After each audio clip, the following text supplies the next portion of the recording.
Hello, my name is Father Lawrence Jagdfeld. I am a Franciscan friar of the Sacred Heart Province, headquartered in St. Louis, Missouri. And I am also the administrator of CUSA, an apostolate of persons with chronic illness and/or disability. On this 18th Sunday of Ordinary Time, we continue to make our way to Jerusalem with Jesus, and as he walks to Jerusalem, he continues to teach his disciples. And on their way to Jerusalem, they meet a young man. Someone in the crowd said to Jesus, "Teacher, tell my brother to share the inheritance with me." He replied to him, "Friend, who appointed me as your judge and arbitrator?"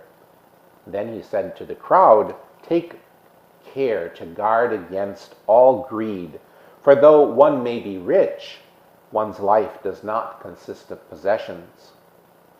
Then he told them a parable. There was a rich man whose land produced a bountiful harvest. He asked himself, "What shall I do? For I do not have space to store my harvest." And he said, "This is what I shall do. I shall tear down my barns and build larger ones. Then I shall store all of my grain and other goods. And I shall say to myself, now as for you, you have so many good things stored up for many years. Rest, eat, drink, and be merry." But God said to him, "You fool, this night your life will be demanded of you, and the things you have prepared, to whom will they belong? Thus will it be for all who store up treasure for themselves, but are not rich in what matters to God."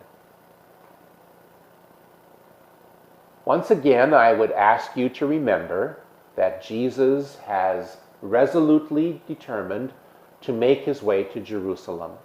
And I would ask you to remember that we know what's going to happen in Jerusalem. Jesus is going there to die. It is in that context that this question is posed to him. Interestingly enough, this gospel reading is paired up with a reading from the Old Testament from the book of Ecclesiastes that begins with these words, "Vanity of vanities, all is vanity."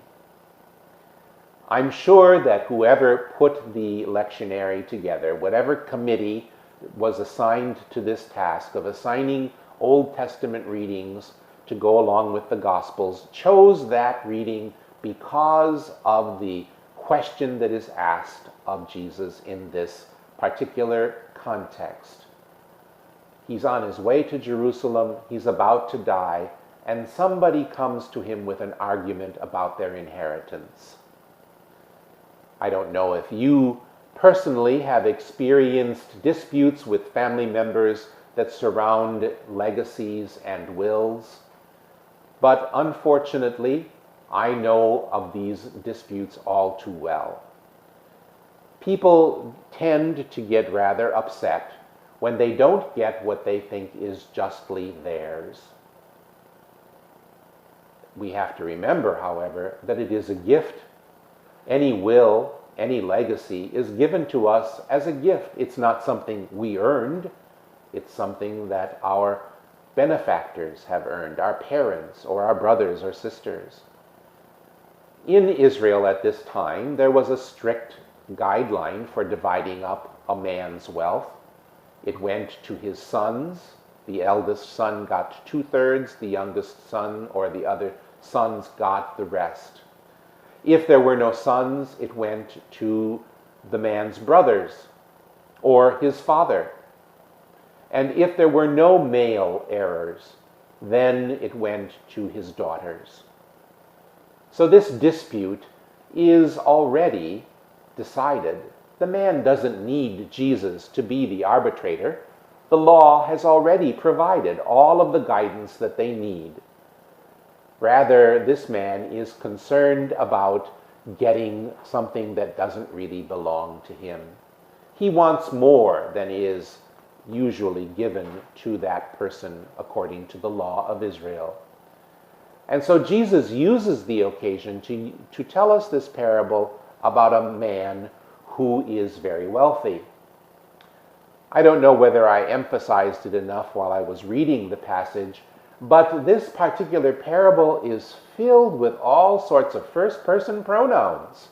I am going to do this. I'm going to build new barns. I'm going to store up all that I have. And then I'm going to sit back and eat, drink, and be merry. In this particular culture, the culture and society of Jesus, these people lived a subsistence type of existence. They didn't know where their next meal was coming from. They didn't have refrigerators full of food for whenever they got hungry.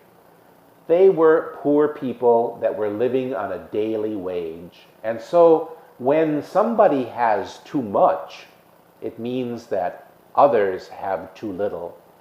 And such is still the case in our world today. If all the wealth of the world were equally distributed, no one would go hungry, no one would be poor. However, as we all know, we tend to stock up, to hoard, and to prepare for the future when all we really have is today. And that is the true message of this particular parable. God speaks in this parable. It's the only parable in the entire set of 4 Gospels where God actually speaks in the midst of a parable. And he says, "You fool, for this is going to be your last day. You have no need to store these things up." Now, I'm not saying that we don't need to prepare for old age. I'm not saying that we shouldn't have bank accounts or savings accounts. What I am saying, however, is that we must be concerned about the present, just as Jesus is concerned about what he is doing at this time and cannot really be bothered with this man's question. We too must look around us and find the need of the day. We need to respond to that need. And if we do so, if we are honest about it, each of us can probably say that we have more than enough. For just as we heard in last week's gospel, God is so generous to us. And it is really now ours to turn around and to be generous in return. For more information about CUSA, please visit our website at www.cuson.org or look us up on Facebook.